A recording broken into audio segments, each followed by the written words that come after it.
اس کتابن سے کتابن اور کتابن بننے میں آپ نے دیکھا کہ لفظ کے آخری حرف کی حرکات میں فرق ہے، تو اس تبدیلی کو اعراب کہتے ہیں۔ اب اردو میں اگر ہم اس طرح کی تبدیلی ڈھونڈیں تو اردو میں اس طرح کی نہیں مثال ملتی، کیونکہ اردو میں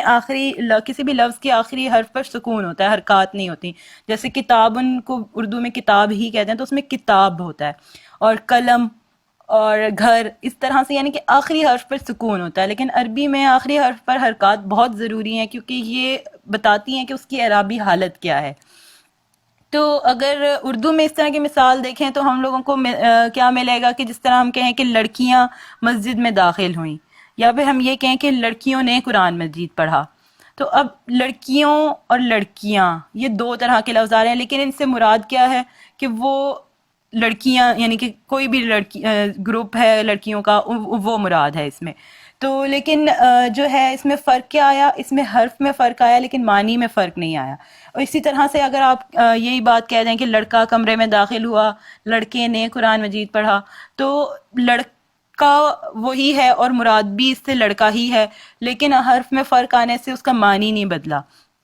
تو یہی مثال ان اعراب کی ہے کہ یہ معنی نہیں بدلتے لیکن صرف آخر میں حرکات بدلتے ہیں۔ اب جس طرح میں نے آپ کو بتایا ہے کہ حرکات وہ ہیں جو لفظ کے شروع میں آئیں، اور اعراب وہ ہیں جو لفظ کے آخر میں آئیں۔ اب کتابن میں کاف اور تا پر جو ہیں وہ حرکات کہلائیں گی، اور با پر جو ہے وہ اعراب کہلائیں گی۔ اسی طرح سے آپ کو اگر یہ مثال دوں کہ حرکات بدلنے سے جو ہے معنی میں فرق آتا ہے، تو سب سے پہلی مثال تو یہی ہے کہ جو ہم اعراب پڑھ رہے ہیں،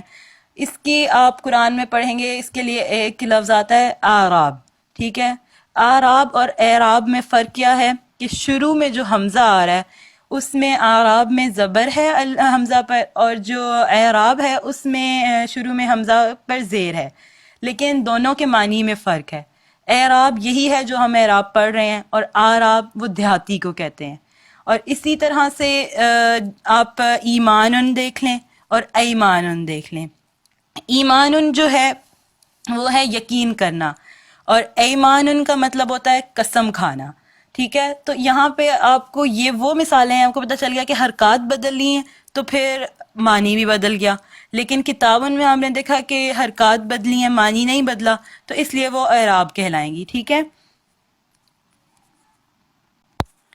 اب چونکہ حرکات کا تعلق بھی زبر زیر پیش سے ہے اور اعراب کا تعلق بھی زبر زیر پیش سے ہے، لیکن دونوں میں ایک واضح فرق ہے،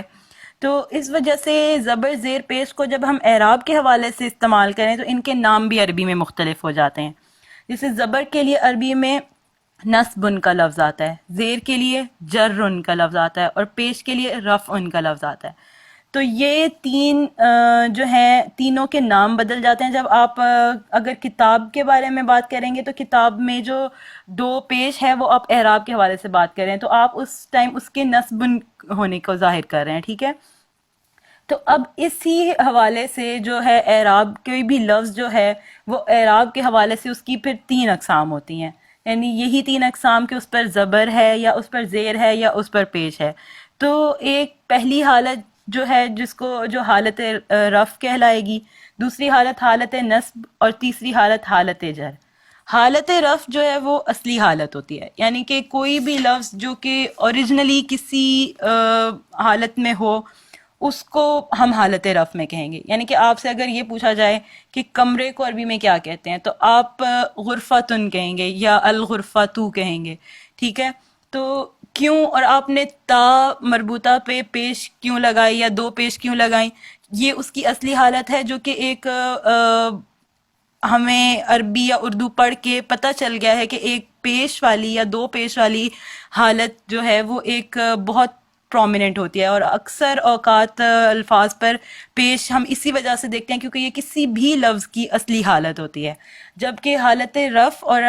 حالت نصب اور حالت جر جو ہے ان کو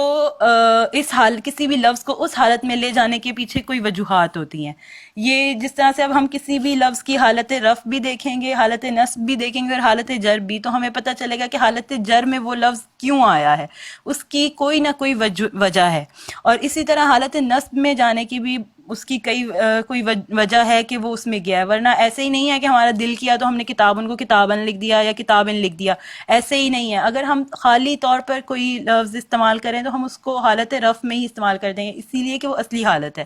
لیکن کوئی نہ کوئی وجہ ہوتی ہے کہ اس لفظ کو وہ زبر کے لیے لے جاتا ہے یا اس کو زیر کے لیے لے جاتا ہے، تو اسی لیے اس کو پھر تبدیل شدہ حالت کہتے ہیں، تبدیل شدہ اعرابی حالت کہتے ہیں، کیونکہ وہ جو ہے اس اصلی حالت کو بدل کر لا رہا ہے، ٹھیک ہے۔ اب ایک تو یہ بات ہو گئی، اب اس کے والے سے علاوہ جو ہے اب اعراب کے لحاظ سے ہم دیکھتے ہیں کہ اعراب کے لحاظ سے اقسام کیا ہیں، یعنی یہ جو حالت رفع، حالت نصب اور حالت جر ہے، یہ تو اسم کی وہ تین حالتیں ہیں، کسی بھی ایک ہی اسم لفظ کی وہ تین حالتیں ہیں جس میں وہ اس لفظ کو لے جاتا ہے، لیکن اعراب کی اقسام وہ ہیں، یعنی کہ اعراب کس طرح سے اپنے آپ کو ظاہر کرتا ہے، تو وہ اعراب ہے، یعنی کہ ایک کسی میں وہ کسی طرح سے اعراب ظاہر کرے گا، کس میں وہ کس طرح سے اعراب ظاہر کرے گا۔ تو اس لحاظ سے اعراب کی دو اقسام ہیں، ایک ہوتا ہے اعراب بالحرکت اور ایک ہوتا ہے اعراب بالحرف۔ یہ نام سے ہی آپ کو واضح ہو رہا ہوگا کہ اعراب بالحرکت میں حرکت کا اظہار ہے، ٹھیک ہے، جبکہ اعراب بالحرف میں حروف کے ذریعے اعراب اپنے آپ کو ظاہر کرتا ہے۔ اب جس طرح سے آپ کو پتہ ہے کہ ہم نے پڑھا کہ واحد اسم کیا ہوتا ہے، واحد اسم میں مذکر ہو یا مذکر ہو تو وہ ایک عام سادہ سا لفظ کتاب یا اس پہ پیش ہوتی ہے اور ہم لوگ پہچان لیتے ہیں کسی بھی واحد اسم کو، لیکن جب واحد مؤنث آتا ہے تو اس میں تا مربوطہ ہمیں اکثر اوقات نظر آتی ہے، اور جب تثنیہ آتا ہے تو تثنیہ میں ہم بات کرتے ہیں اس کے آخر میں آنی کا آتا ہے، ٹھیک ہے، اور جب جمع سالم کی بات کریں تو جمع سالم مذکر میں ہمارے پاس اونا کی آواز آتی ہے آخر میں، یعنی کہ واو نون ہمارے پاس آ رہا ہوتا ہے، اور جمع سالم مؤنث میں آتن آتا ہے، ٹھیک ہے۔ اب یہ جو ہیں یہ سارے الفاظ جو جس طرح سے ابھی میں نے ذکر کیا، یعنی کہ پہلے واحد میں پیش اور پھر اس کے بعد اونا، آنی اور آتن، یہ ساری، ایک تو یہ کہ یہ ساری حالت رفع ہیں، ٹھیک ہے، یعنی کہ اس وقت وہ جو ہم لوگ ابھی تک جتنے الفاظ استعمال کرتے آئے ان کو پیش میں کیا، وہ سارے حالت رفع میں ہم نے استعمال کیے تھے۔ اور دوسرا یہ کہ اس سے ہم نے یہ دیکھیں گے کہ اب جس طرح سے تثنیہ میں نون آ رہا ہے آخر میں، ٹھیک ہے، اور جمع سالم مذکر میں بھی نون آ رہا ہے، تو ان کا تعلق اعراب بالحرف سے ہے، کیونکہ اعراب بالحرف میں حروف تبدیل ہوتے ہیں، جبکہ اعراب بالحرکت میں حرکات تبدیل ہوتی ہیں۔ اب ہم واحد مذکر لیں تو ہم کتابن سے کتابن یا کتابن تو کر سکتے ہیں، لیکن اگر ہم تثنیہ لیں آنی جو آئے گا جس کے آخر میں، تو ہم اس کو کسی طرح سے بھی یہ ظاہر نہیں کر سکتے، پھر اس کی حالت اس وقت جو ہے ہم لوگ حروف تبدیل کرتے ہیں، جو آنی ہے ہم اس کو کسی اور طرح سے کسی حرف میں تبدیلی لا کر کسی اور حرف سے تبدیل کر دیتے ہیں، تو